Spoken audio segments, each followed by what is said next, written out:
உள்ள போ நீ புடி முடியுமா? நீ போங்க இதுல விட்டுருவீங்க, அரிசி இருக்கு. இந்த மட்டும் தண்ணி இருக்கு பாருங்க.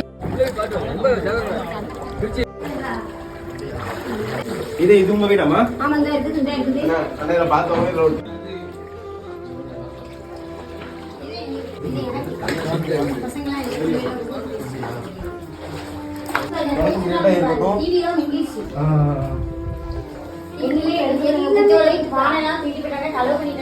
திருப்பி போயிட்டாங்க. நாங்க 7-8 நாள் அந்த ஊர்ல இருந்தோம். இப்ப இங்க இருக்கோம் பாத்துக்கிடுங்க. இந்த நேரத்துல அந்த தண்ணி இருக்கிறதுதான் உள்ள இறங்கி பூட்டு எல்லாம் உடைச்சி கேஸ் பைக்கு உள்ள சாமான் அந்த பீரோ எல்லாம் உடைச்சு உள்ள நகை அதெல்லாம்